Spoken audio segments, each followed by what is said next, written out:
Christmas dinner smelled like roasted turkey and cinnamon. I spent 6 hours in Travis and Savannah's kitchen, preparing everything from scratch. The 20-pound turkey, real butter mashed potatoes, cranberry stuffing that Ethan loved, the gingerbread cookies Isla decorated with me every year. Hold on a moment before we move forward. Let us know where in the world you're watching from. And if you're loving these stories, don't forget to hit subscribe.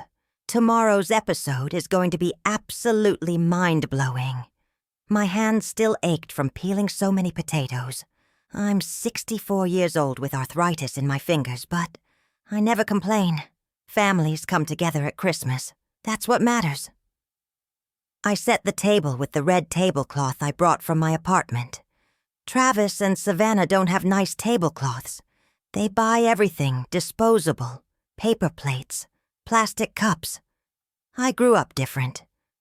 My mother taught me that the table is sacred, the place where family gathers and shows respect. I folded the napkins into perfect triangles, lit the candles I bought at Target for $12.99. It's not much, but I wanted everything to look special. Travis came home late from work. He went straight to the bathroom without greeting me. Savannah came down the stairs in a tight white dress, perfect makeup, bright red nails. She looked me up and down. I was wearing my green Christmas sweater, the one Richard gave me 8 years ago, the last one before cancer took him. "Linda, did you make all of this yourself?" Savannah asked with a smile that didn't reach her eyes. "Yes, I wanted it to be special for the kids." "How dedicated you are." I don't know why that word sounded like an insult. The kids came running downstairs. Ethan, 7 years old. Isla, 4. They threw themselves into my arms shouting, "Grandma! Grandma!" They smelled like bath soap and chocolate. I brought them gifts wrapped in shiny paper. For Ethan, a Lego set for $89. For Isla, a singing and dancing doll. $64 I bought them with my retired nurse pension. It's not much, swallow $840 a month.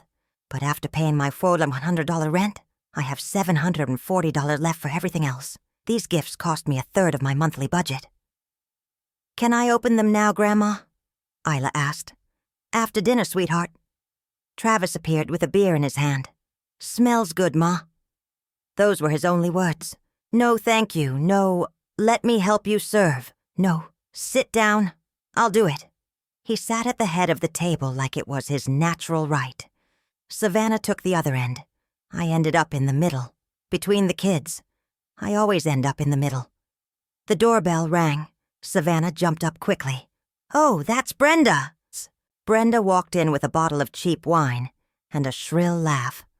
She's 58 years old, works at the same gym as Savannah, and always looks at me like I'm old furniture taking up space. She sat down without anyone inviting her. Savannah poured her wine in a crystal glass, the ones I gave them when they got married 9 years ago. We started eating. The kids talked about Santa Claus. Travis ate fast, never looking up. Savannah and Brenda whispered and laughed. I cut my turkey into small pieces because my teeth hurt, but I don't have money for the dentist. The treatment costs $3,200. I can't afford it. Halfway through dinner, Savannah tapped her glass with a fork. "Attention, family! I have an exciting announcement." The kids stopped eating. Travis looked at her with a smile I hadn't seen him direct at me in years. "Travis and I have been working so hard this year," Savannah said, touching her blonde highlighted hair that cost $280. I know because I paid for it with my card in September when she forgot her wallet. "And we decided we deserve an incredible family vacation." "Are we going to Disneyland?" Ethan shouted. "Better!" Savannah opened her phone and showed pictures of a Disney cruise. 5 days in the Caribbean. We leave December 27th. Isla clapped. Ethan jumped from his chair. Brenda said, "Wow, you guys are so lucky." I smiled. "That's nice, Travis. The kids will love it." Travis didn't look at me. Neither did Savannah. "Well, Linda," Savannah said with that fake smile again. "Actually, we need to ask you a little favor." There it was. There's always a little favor. Of course, whatever you need. We need you to stay with the kids. The fork fell from my hand onto the plate. The noise was loud in the sudden silence. Excuse me, it's an adults-only cruise, Savannah explained like she was talking to a stupid child. Travis and I need quality time as a couple. You know, reconnect. It's been very stressful years. I looked at Travis.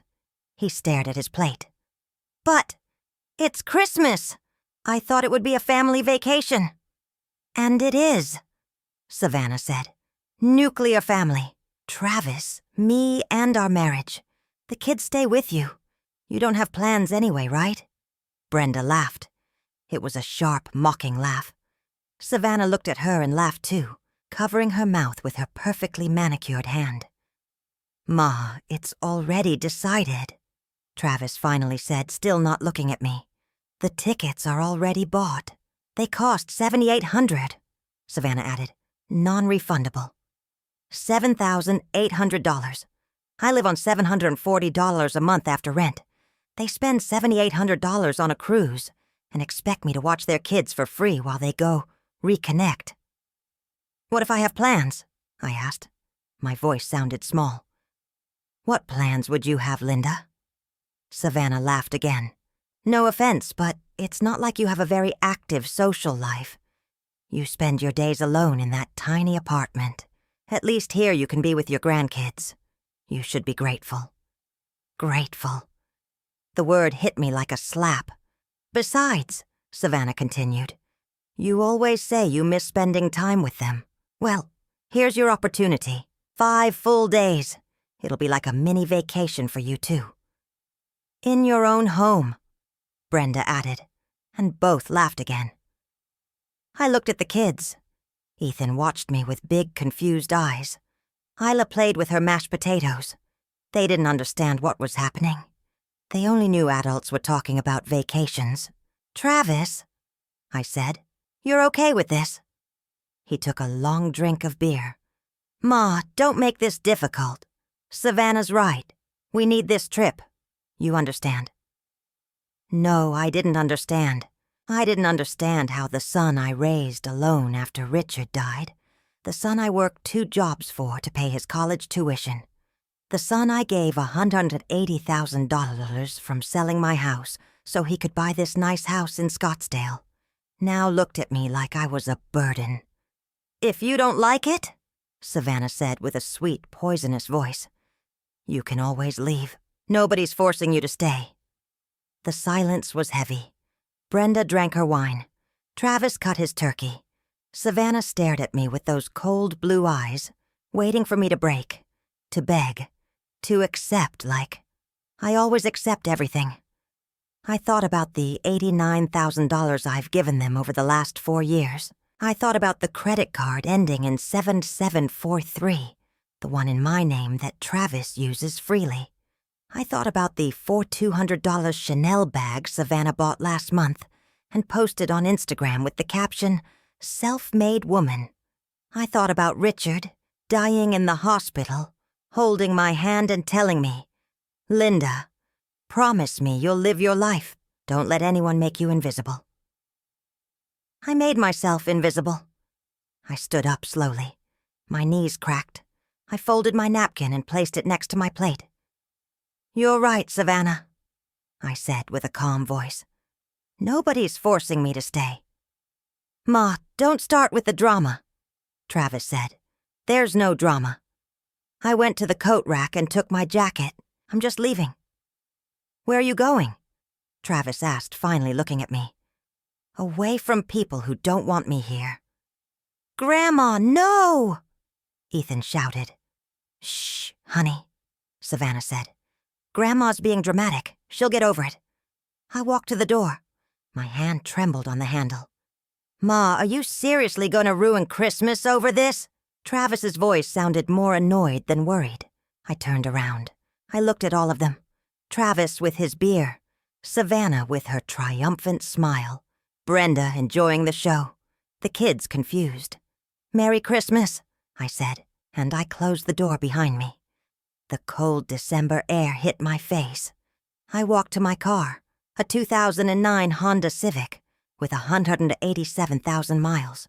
My hands shook so badly I could barely get the key in the lock. Inside the car, in the darkness, I pulled out my phone. I searched for the bank's number in my saved contacts. I dialed. First National Bank. This is Derek speaking. How can I help you today? The operator's voice sounded cheerful, professional. It was 8:30 on Christmas night.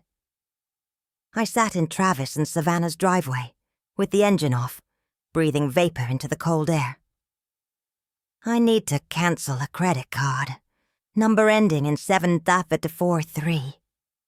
Of course, ma'am. Can I verify your full name and the last 4 digits of your social security number? I gave him the information. I heard computer keys clicking on the other end. I understand, Mrs. Navarro. I see this card has an authorized user, Travis Navarro. Are you sure you want to cancel it? Completely sure. May I ask the reason? Sometimes we can resolve issues without canceling. There's no issue to resolve. I just want it canceled. Effective immediately. Very well. The card will be inactive within the next 5 minutes. Is there anything else I can help you with tonight? No, thank you. I hung up. I looked at Travis's house. The Christmas lights blinked in the windows. Inside, they were probably eating the dessert I'd prepared. Apple pie with vanilla ice cream. My mother's recipe. I started the car and drove to my apartment on the east side of Scottsdale. The neighborhood isn't dangerous, but it's not nice either. Beige stucco buildings, cracked parking lots, a shared laundry room that always smells like mildew. I live in a 480-square-foot studio on the 2nd floor. There's no elevator. My knees protest every time I climb the stairs. Inside, I turned on the light. The apartment felt smaller than usual. A Murphy bed that folds into the wall. A kitchenette with 2 burners. A bathroom so small I have to stand sideways to close the door. This used to be temporary. 6 years ago, after Richard died, I sold our 3-bedroom house in North Scottsdale for $280,000.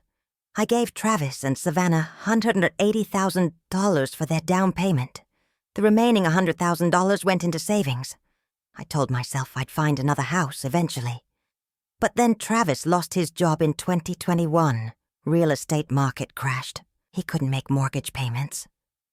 Savannah called me crying. Linda, we're going to lose the house.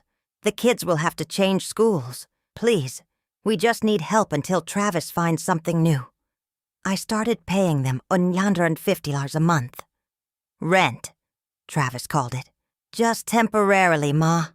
I'll pay you back when things get better. Things never got better. Travis found another job, but somehow the temporary payments continued. Then came the car repairs, the roof leak, Isla's private preschool tuition, Ethan's orthodontist, Savannah's medical bills from a procedure she never fully explained. I opened my laptop and logged into my bank account. I hadn't looked at the full statements in months. Seeing the numbers made me feel sick, so I avoided them. But tonight, sitting alone on Christmas in my tiny apartment, I needed to see the truth. I opened Excel.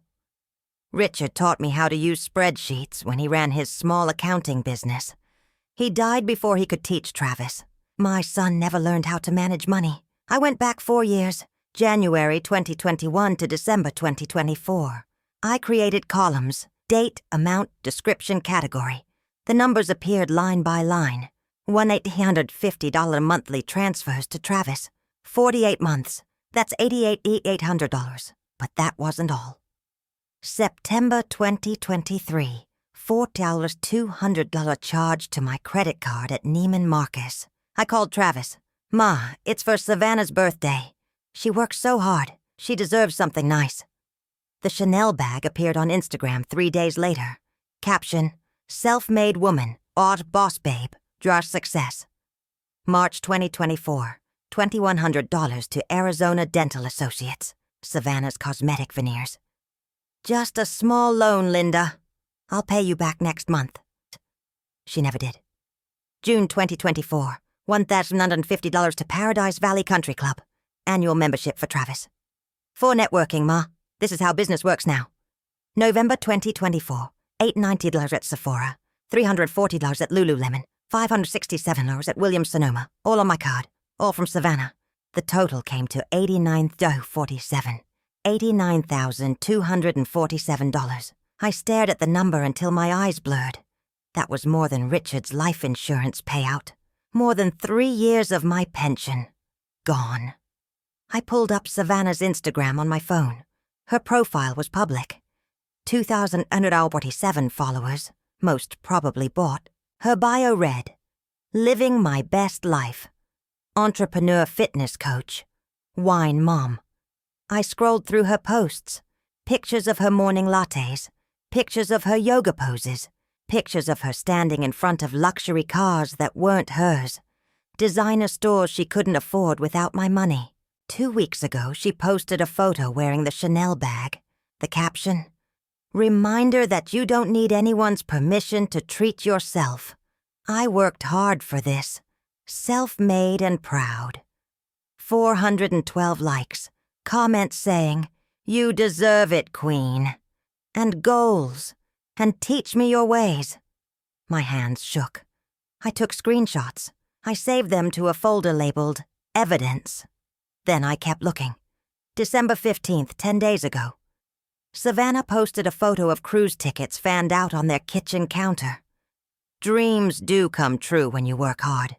5-day Caribbean. Cruise, here we come. Blessed. Ahwarja, work. Hard play. Hard, it's a couple goals. 329 likes. Not one mention of who paid for their mortgage. Not one mention of who paid for their cars, their memberships, their lifestyle. I was the invisible ATM, the woman who made their self-made life possible. My phone buzzed. A text from Travis. "Ma, you really embarrassed us tonight. Savannah's upset. We'll talk after the holidays." Not an apology. Not concern for where I went or if I was okay. Just annoyance that I'd embarrassed them. I didn't respond. Another text appeared, this one from a number I didn't recognize. "Linda, this is Brenda. Just wanted to say that what you did tonight was really immature. Travis and Savannah deserve a break. You should apologize." I blocked the number. I sat in the silence of my apartment. The radiator clanked. Outside, someone's car alarm went off. I looked around at my life. This was what I had left after giving everything away. 480 square feet, a Murphy bed, a kitchenette where I couldn't cook a proper meal because I only had 2 burners. I opened my banking app again. I went to the credit card section. Card ending in 7743. Status, canceled. Then I did something else, something I should have done years ago. I went to recurring transfers and found the $1,850 monthly payment to Travis. I clicked Cancel Recurring Transfer. A pop-up appeared. "Are you sure? This action cannot be undone." I clicked Confirm. Then I called the bank again. A different operator answered. "I need to freeze my checking account from any external withdrawals." "May I ask why, Mrs. Navarro?" "Fraud prevention." "I understand. I'll place a security hold. Any attempted withdrawals will require your verbal authorization. Is that acceptable?" "Yes." "Done. Is there anything else?" "No. Thank you." I hung up and sat back. My heart pounded. I'd just cut off Travis and Savannah's money supply. The credit card was dead.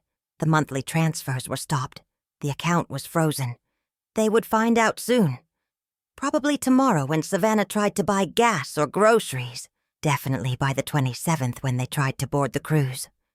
I should have felt guilty. I should have felt like a bad mother. Instead, I felt something I hadn't felt in 6 years. I felt powerful. My phone buzzed again. Another text from Travis. "Ma, are you okay? Text me back." I turned off my phone. I pulled out the Murphy bed and lay down fully clothed. The ceiling had a water stain shaped like South America. I'd been staring at it for 6 years, every night, wondering how my life became so small. Tomorrow, Travis and Savannah would discover what I'd done. There would be calls, texts, maybe even a visit. Savannah would cry. Travis would yell. They would call me selfish, vindictive, crazy. But tonight, on Christmas night, I fell asleep, knowing I'd finally done something for myself. The card ending in 7743 was dead. And with it, the old Linda who said yes to everything. I woke up at 6 in the morning on December 26th. My neck hurt from sleeping in the same position all night. The Murphy bed's mattress is thin, barely 2 inches of foam over metal springs. I could feel every one of my 64 years in my lower back. I made coffee with my single-serve machine.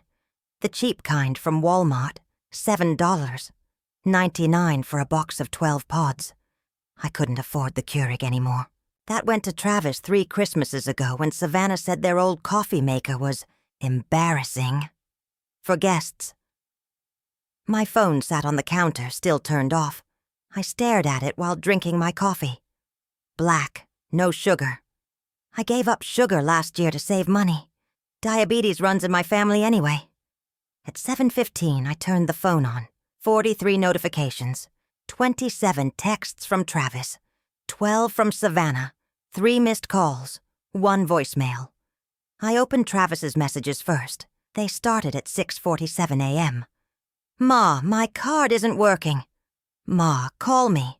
What did you do? The gas station declined my card. This is ridiculous. I have to get to work. I need gas. Call me now. You're being childish. Savannah tried her card too. Both declined. What's going on? May, answer your phone.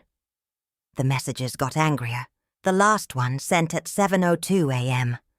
Fine, be that way. But we're still going on that cruise. You can't stop us. Savannah's messages were different, more calculated. Linda, I think there's been a banking error. Both cards are declined. Can you call the bank? They might listen to you. Linda, this isn't funny anymore. Travis is late for work. We have bills to pay. You know what? Forget it. We'll figure it out ourselves. We always do. We don't need you. That last message came at 7:09 a.m., 10 minutes ago. I listened to the voicemail. It was Savannah's voice, sweet and fake. Hi, Linda. It's me. Listen, I think we got off on the wrong foot last night.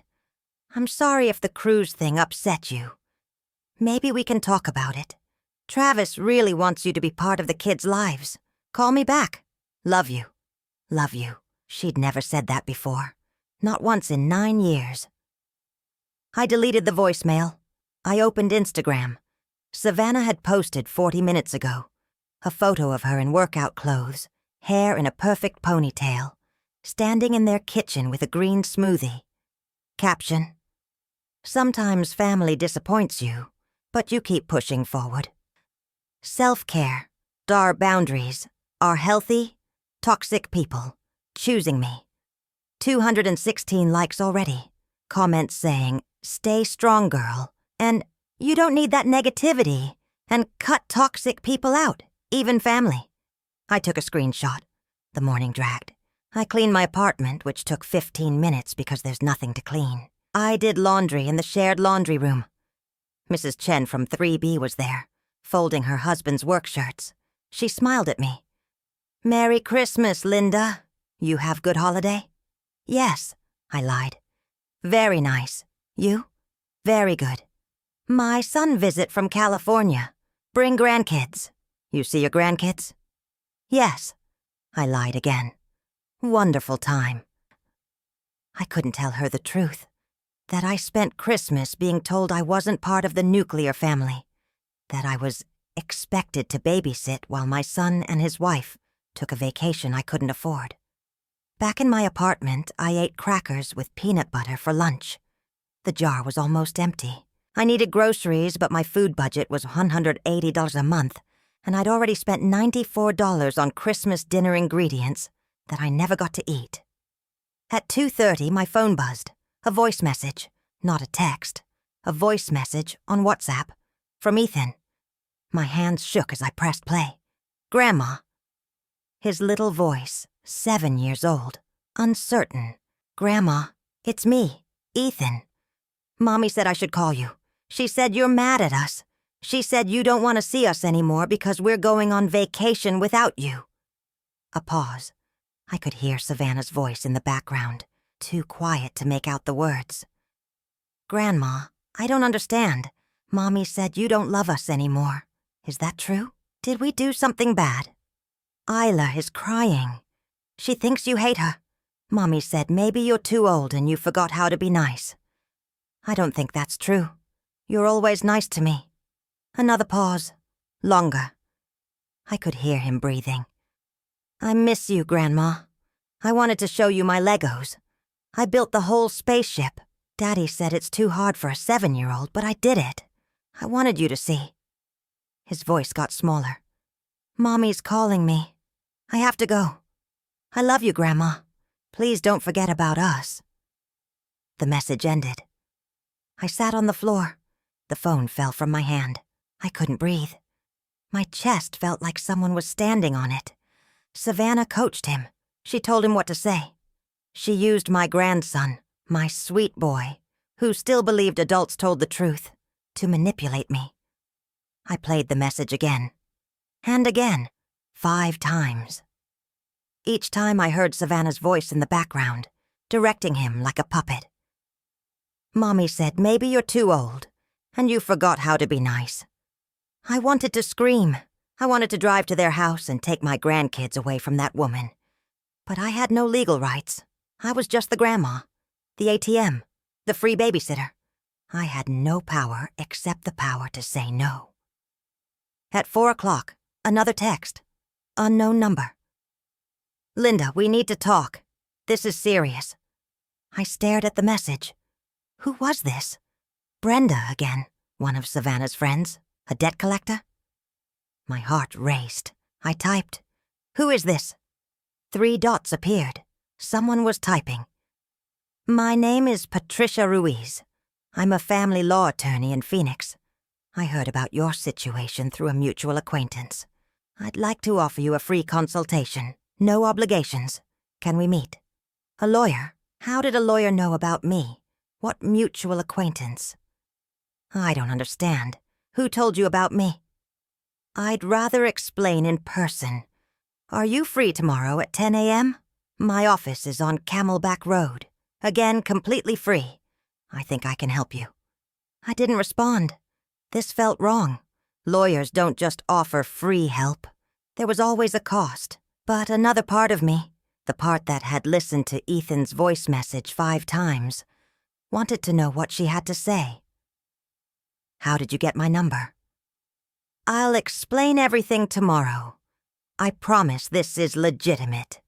Check my website, patriciaruizlaw.com. I specialize in grandparents' rights and elder financial abuse. Elder financial abuse.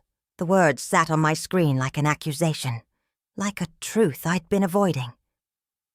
I Googled her name.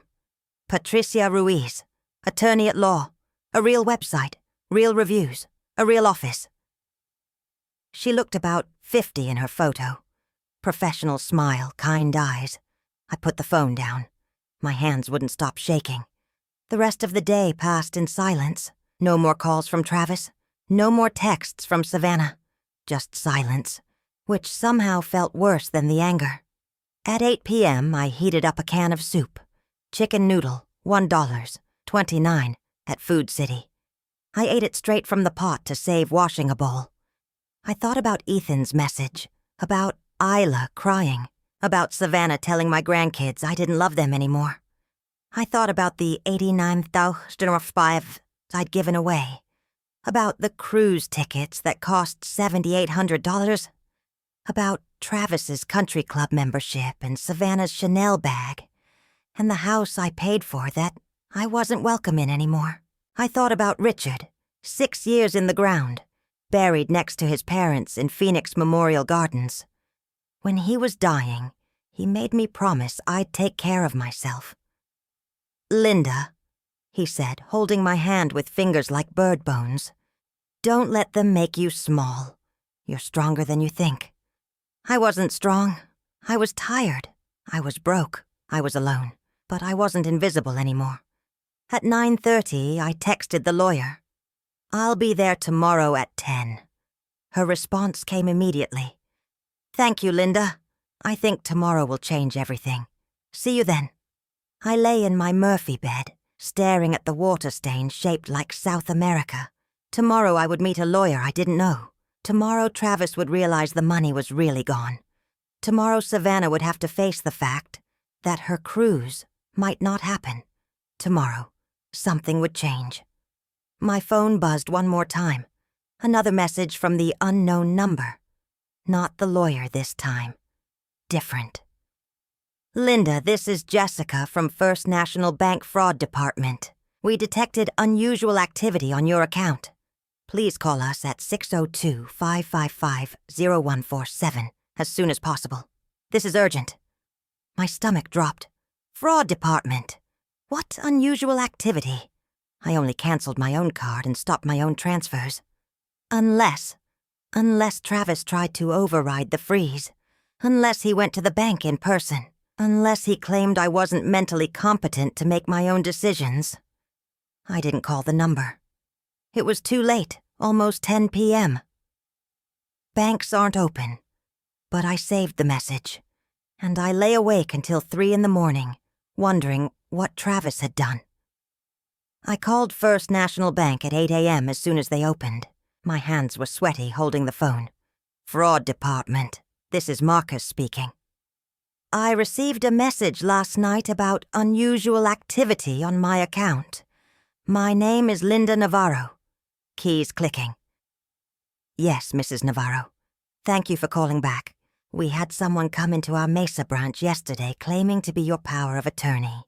He tried to reverse the security hold on your account and reactivate the canceled credit card. My stomach turned. Who was it? A Travis Navarro.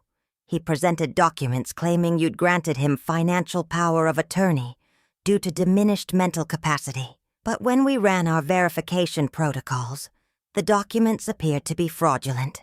The notary stamp was fake. We denied his request and flagged the account. I sat down hard on my Murphy bed. My son tried to forge power of attorney documents? I can't confirm who created the documents, ma'am. But yes, they were fraudulent. We take elder financial abuse very seriously. I need to ask, are you being coerced or threatened in any way? No. I canceled the card and froze the account myself. On purpose. Good. Then everything is secure. The freeze remains in place. If anyone tries this again, we'll involve law enforcement. Do you want to press charges? Press charges. Against my own son, for trying to steal from me. Not yet, but keep the documents on file. Absolutely. Is there anything else I can help you with? No, thank you. I hung up and stared at the wall. Travis had gone to the bank with fake documents. He tried to declare me mentally incompetent so he could take control of my money. My son, the boy I raised alone, the man I gave everything to. At 9:30, I drove to Patricia Ruiz's office on Camelback Road. The building was nice but not fancy. 3rd floor, corner office. The receptionist, a young woman with purple hair, smiled warmly. Mrs. Navarro, Patricia's expecting you. Go right in. Patricia Ruiz stood to shake my hand. She was shorter than she looked in her website photo, maybe 5'2", with gray streaks in her black hair and reading glasses on a chain around her neck. Linda, thank you for coming. Please, sit. Coffee? Water? Water, thank you. She poured from a glass pitcher, handed me the cup, and sat across from me in a leather chair. Her office walls were covered with framed certificates and family photos. I counted 3 kids, various ages. I'm sure you're wondering how I found you, Patricia began. I'm friends with Carol Henderson. She works at First National Bank in the fraud department.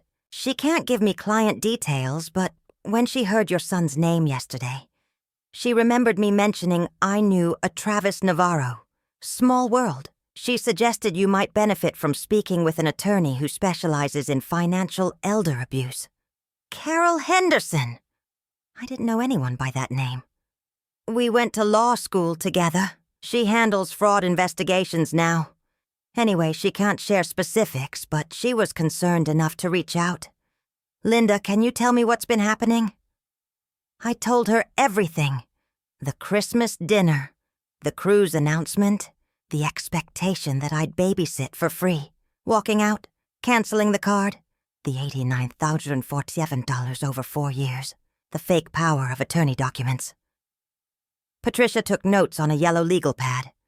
When I finished, she set down her pen and looked at me with an expression I couldn't read. Linda, what your son and daughter-in-law have been doing is called financial exploitation of a vulnerable adult. In Arizona, it's a felony. I'm not vulnerable. I made my own decisions.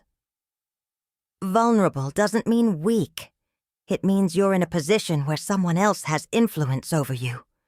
Adult children exploiting elderly parents financially is one of the most common forms, and it often goes unreported because the victims feel ashamed. I looked at my hands. 64 years of work. Arthritis in every knuckle. I have options? I asked. Several. First, you can file for a restraining order preventing Travis from making any financial claims against you. Second, you can sue for recovery of the money he took. Third, you can report him to Adult Protective Services. Fourth, if he escalates, criminal charges. I don't want him arrested. I understand, but you need to protect yourself. The fake power of attorney attempt is serious. If he's willing to commit fraud, he'll try again. My phone buzzed. I glanced at the screen. Travis. 23 missed calls since I walked into Patricia's office 30 minutes ago. That's him, I said. Don't answer. Let me ask you something, Linda. Do you have any legal claim to the house you helped purchase? No, it's in their names. Did you sign anything? Any promissory notes? Loan agreements? No. Travis said it was a gift. Then later he called it rent, but nothing in writing. Patricia nodded. That makes recovery harder, but not impossible. We can prove the payments through bank records. It shows a pattern of financial dependency. If we demonstrate he promised repayment, even verbally, we might have a case. He'll say I'm lying, which is why we need witnesses. Anyone who heard him say he'd pay you back? I thought hard. His friend Marcus. Marcus was there when Travis asked for the down payment money. Travis told him it was temporary, that he'd refinance and pay me back within a year. Perfect. We'll need a statement from Marcus. Patricia leaned forward. Linda, I want to help you. My fee is normally $300 an hour, but I'm willing to work on contingency. If we recover money, I take 30%. If we don't recover anything, you pay nothing. Does that work? Yes. Good.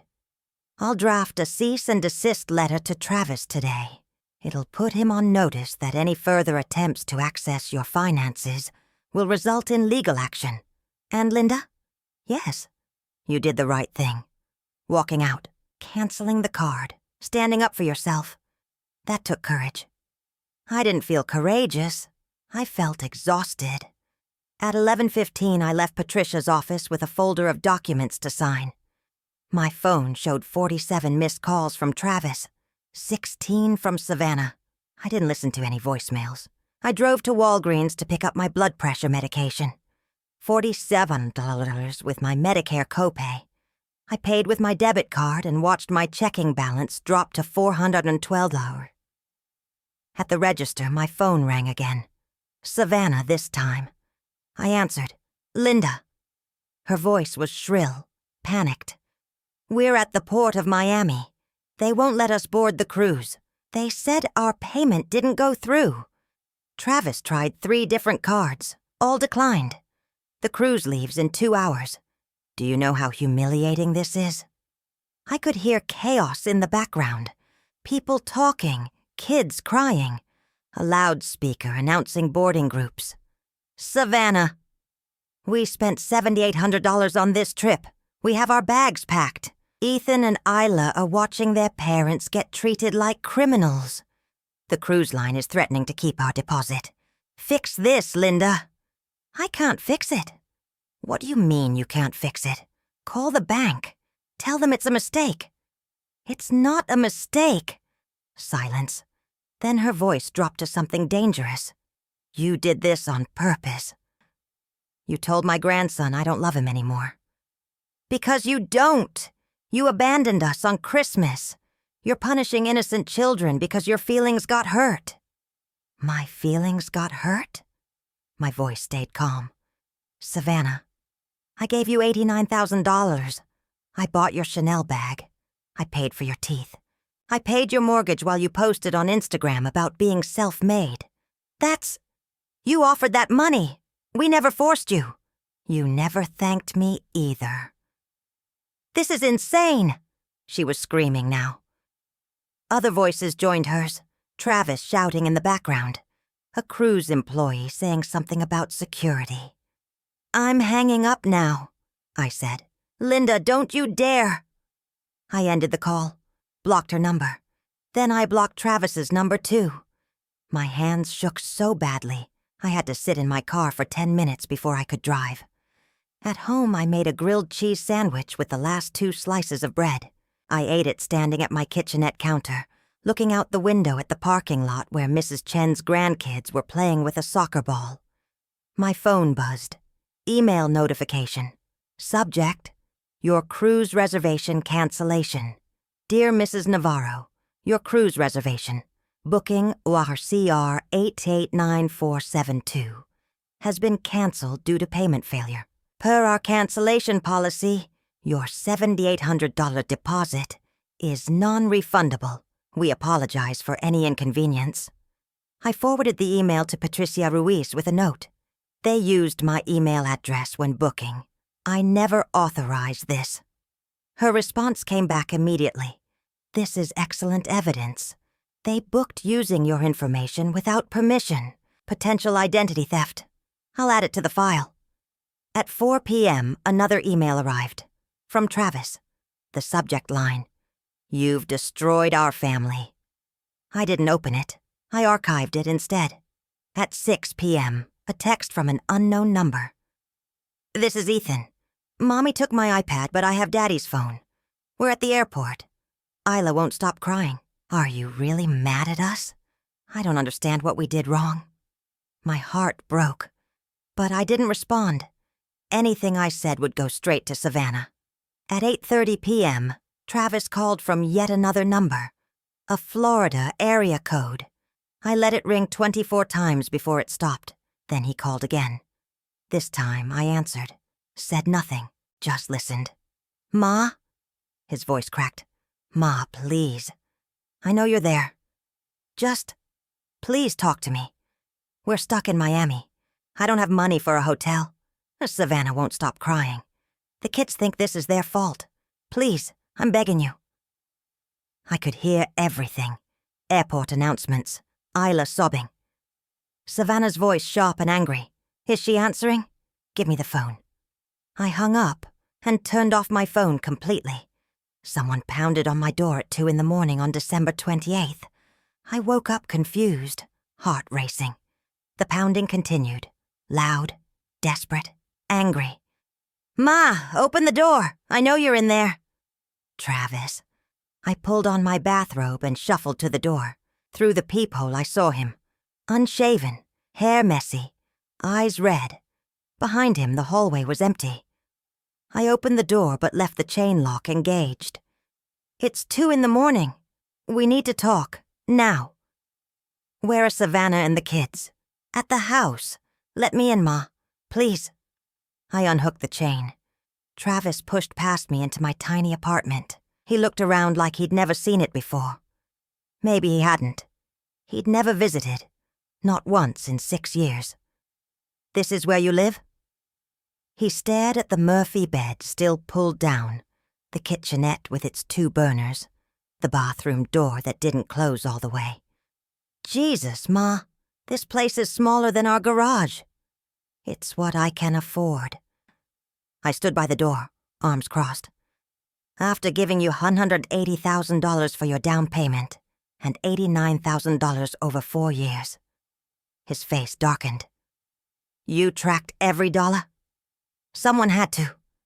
He ran his hands through his hair, pacing my small space in 3 steps.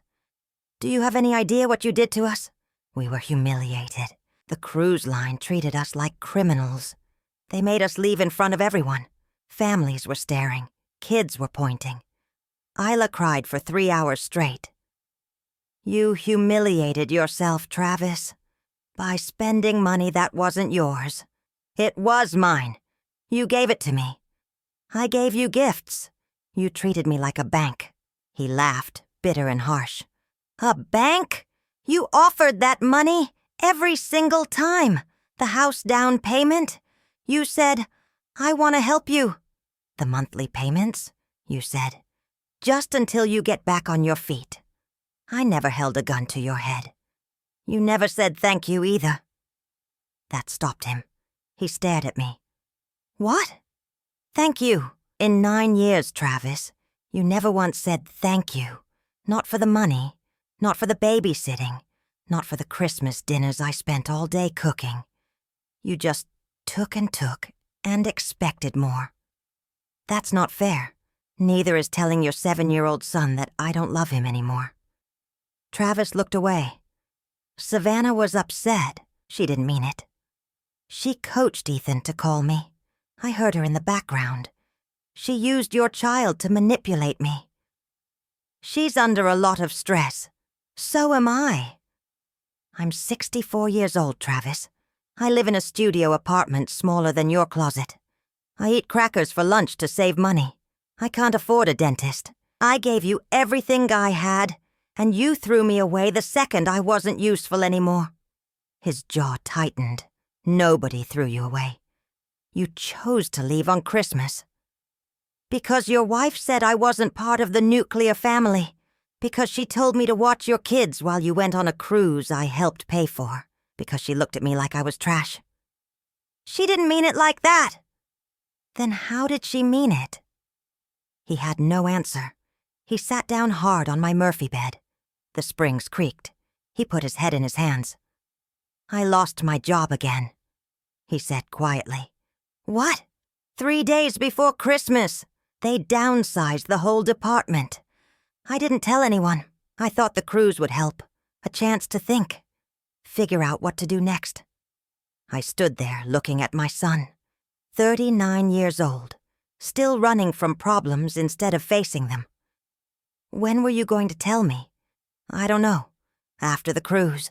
After I found something new. He looked up. Do you know what it's like, Ma? Being the guy who can't provide? Who keeps failing? Savannah makes more money than me now with her online training business. She reminds me every day. So you forged power of attorney documents to steal my money? His face went white. How did you... The bank called me. They flagged it as fraud. Ma, I can explain. You tried to declare me mentally incompetent so you could take control of my accounts. Your own mother. I was desperate. I needed to fix things before the cruise. I thought if I could just access the account, transfer enough for the trip, everything would be okay. By stealing from me. He stood up fast. I wasn't stealing. That money was supposed to be mine eventually anyway. You're going to leave it to me when you die, right? I just needed it sooner. The words hung in the air like poison. When I die, I repeated. You were already counting my inheritance. That's not what I meant. Yes, it was. That's exactly what you meant. I'm just an obstacle between you and money. A wallet with a pulse. Ma, please. My phone, charging on the counter, lit up with a notification. Travis's eyes followed it. Who's texting you at 2 a.m? None of your business. He walked over, picked up my phone. I tried to grab it, but he held it away. His face changed as he read the screen. Patricia Ruiz, attorney at law. You hired a lawyer? Give me my phone. She sent you a draft of a cease and desist letter? You're suing me. I said, give me my phone. He threw it on the Murphy bed. This is insane. I'm your son. You're supposed to help me, not destroy me. I raised you alone, Travis. After your father died, I worked 2 jobs. I went without so you could have everything. College, a car, a wedding, a house, and you repaid me by treating me like garbage. I never treated you like garbage. You let your wife humiliate me. You let her post on Instagram about being self-made while spending my money. You let her tell your children I don't love them. You tried to steal from me, and now you're standing in my apartment at 2 a.m, yelling at me for protecting myself. Tears ran down his face. What am I supposed to do? Savannah's threatening divorce. She says this is all my fault, that I should have controlled you better, that I'm weak for letting my mother ruin our lives. Controlled me? Her words, not mine. And you believe her? That I need to be controlled? He wiped his face with his sleeve. I don't know what I believe anymore. I'll tell you what you believe. You believe money solves everything. You believe I owe you. You believe you're entitled to my sacrifice because I'm your mother. I walked to the door, opened it. Get out. Ma, get out of my apartment. Don't come back. Don't call. Don't text. If you need to communicate, go through my attorney. You can't be serious. I've never been more serious. You made your choice 9 years ago when you married Savannah. You made it again on Christmas when you announced that cruise. You made it yesterday when you forged documents. Now live with it. He walked to the door, stopped in the threshold. If you do this, you'll lose us, all of us. Savannah won't let you see the kids. Is that really what you want? What I want is to be treated like a human being.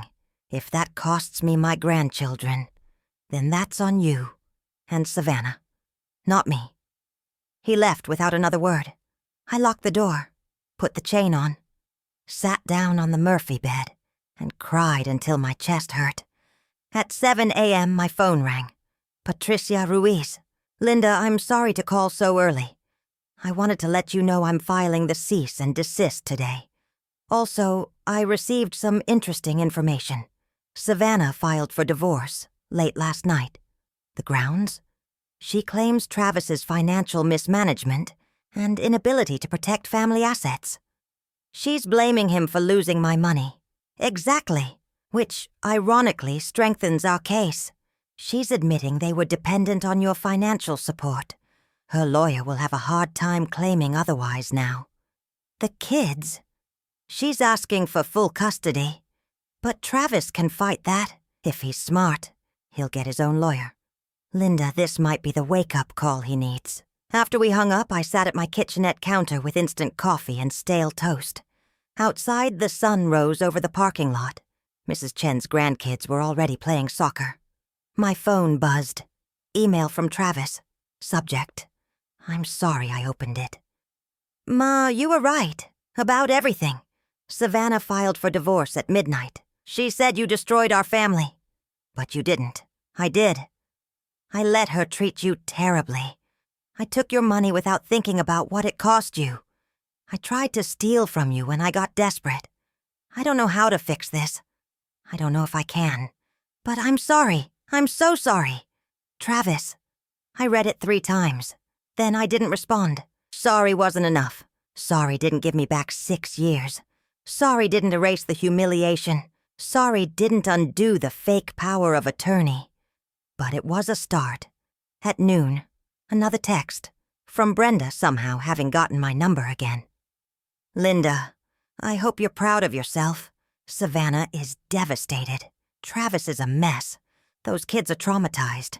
All because you couldn't handle being left out of one vacation. Grow up. I blocked the number. Then I did something I'd been too scared to do. I called Ethan's iPad directly. Kids' devices don't block like adult phones. He answered on the second ring. Grandma? Hi, sweetheart. Are you alone? Yeah. Mommy's in her room crying. Daddy left. Ethan, I need you to listen carefully. I love you very much. You and Isla both.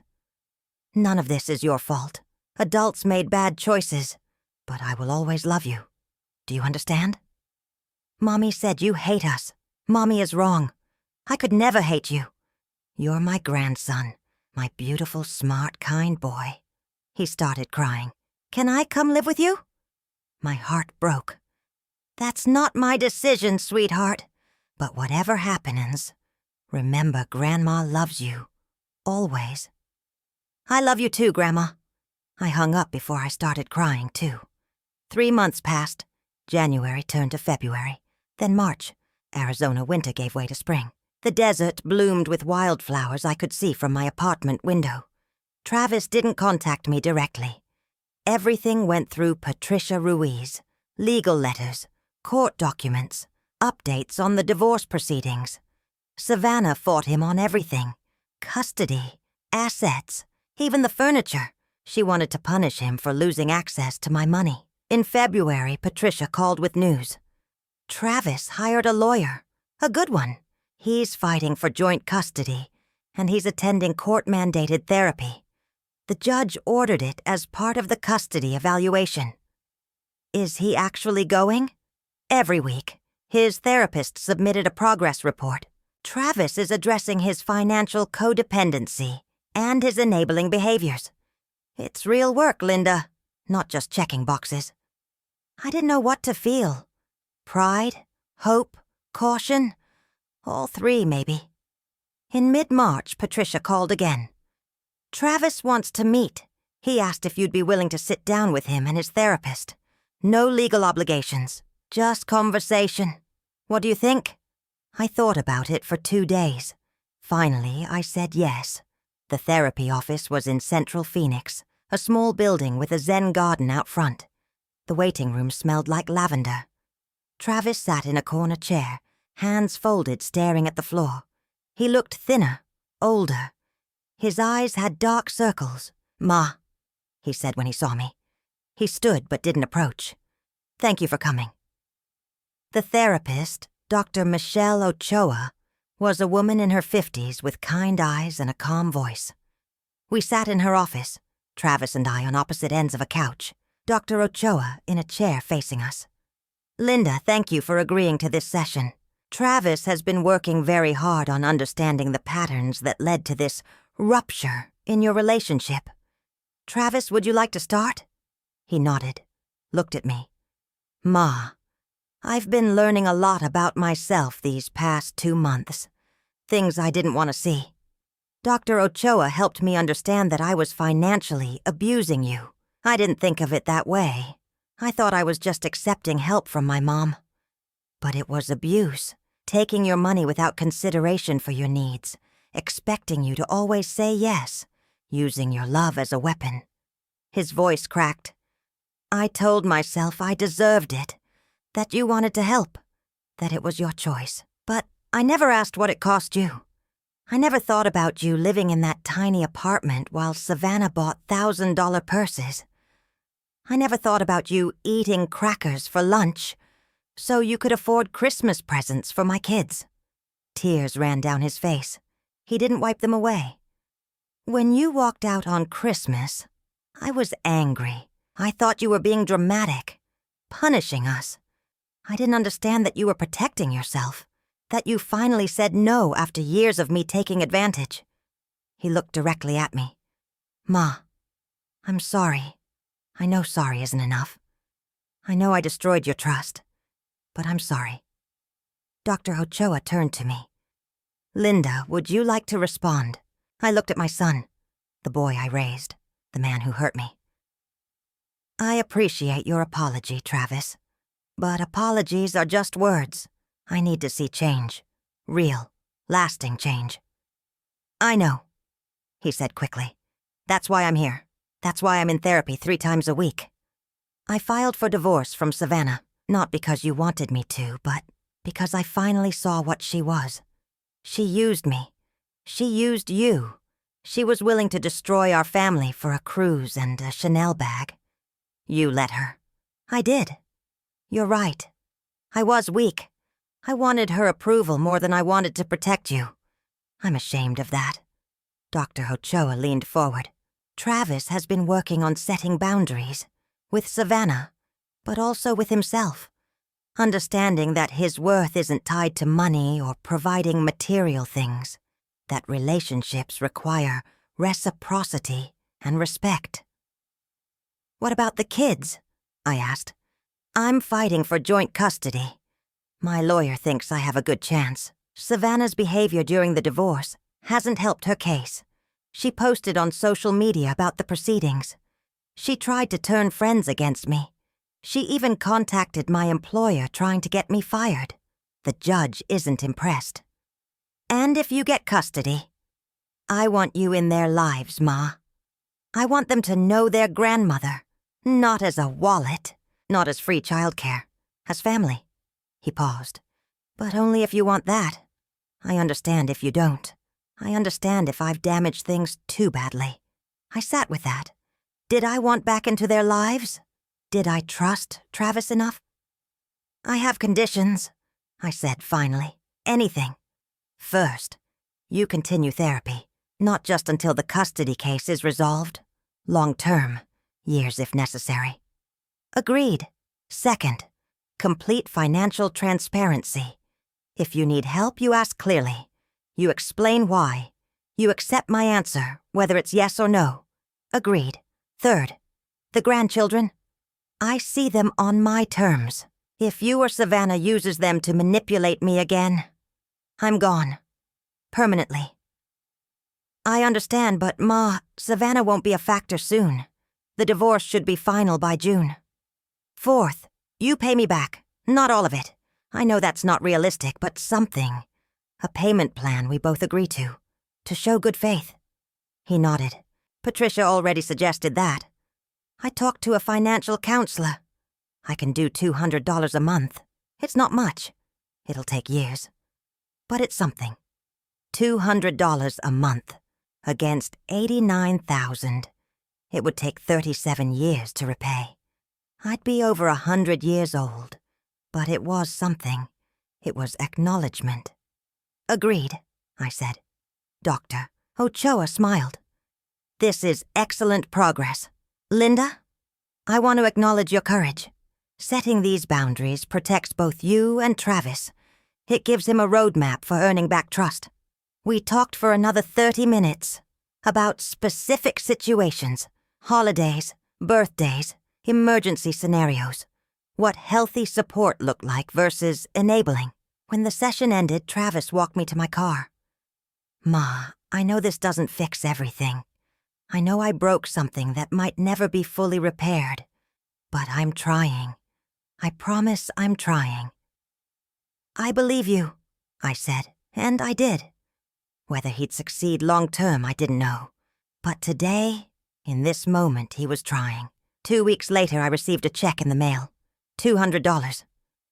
The memo line said, April payment 1 of many. Love, Travis. I deposited it. That same week, my phone rang, unknown number. I almost didn't answer. Linda, it's Brenda. I should have hung up. Instead, I listened. Linda, I wanted to apologize. I was wrong. About everything. I lost my job at the gym. Money's really tight. I was wondering if you could help me out. Maybe a small loan. $500. I'll pay you back, I swear. $500. She'd laughed at me on Christmas. Posted about toxic people on Facebook. Encouraged Savannah's cruelty. And now she wanted money. Brenda, I'm going to give you something better than money. What's that? Advice. When someone shows you who they are, believe them the first time. I paused. You showed me who you are on Christmas. I believe you. Goodbye, Brenda. I hung up. Blocked the number. Then I did something I'd been thinking about for weeks. I drove to a bookstore and bought a journal. A nice one. Leather-bound with thick cream pages. At home, I opened to the first page and wrote, Today I chose myself. Patricia called in late April with an update. The divorce is proceeding. Savannah's lawyer tried to claim alienation of affection, blaming you for the marriage breakdown. The judge threw it out, said adults are responsible for their own marriages. And custody? Hearing is scheduled for May 15th. Travis's chances are good. He's employed again. He's completed anger management and financial counseling. He has stable housing. Character witnesses are strong. What about the money? The $89,000. We could pursue it, but it would be expensive and uncertain. My recommendation? Accept Travis's payment plan. It's not full restitution, but it's acknowledgement. Sometimes that matters more than money. She was right. On Mother's Day, Travis knocked on my door at 10 a.m. He held a simple bouquet of grocery store flowers and a card made by Ethan and Isla. The card said, "We love you, Grandma," in crayon.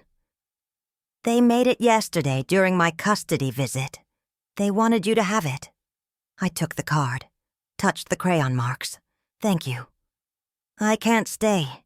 I have to get them back to Savannah by noon. But I wanted to bring this, and to say, Happy Mother's Day, Ma.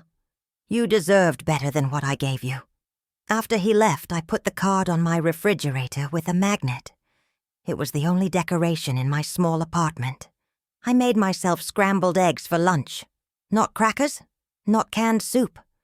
Real eggs with cheese and toast. I could afford it now, without the $1,850 monthly drain.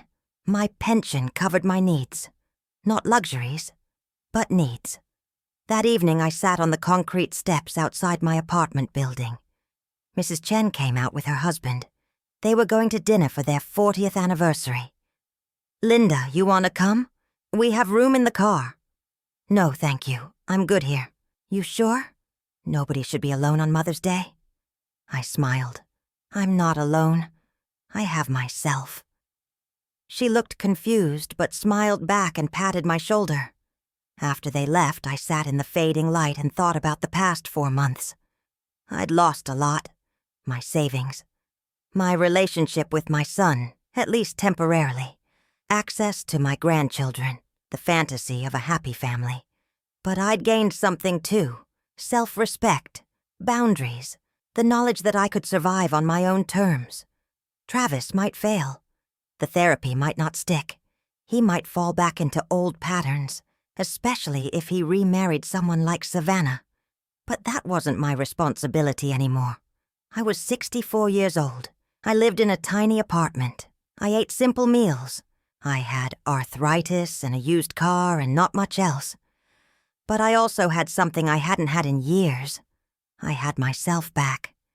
And for the first time since Richard died, that felt like enough.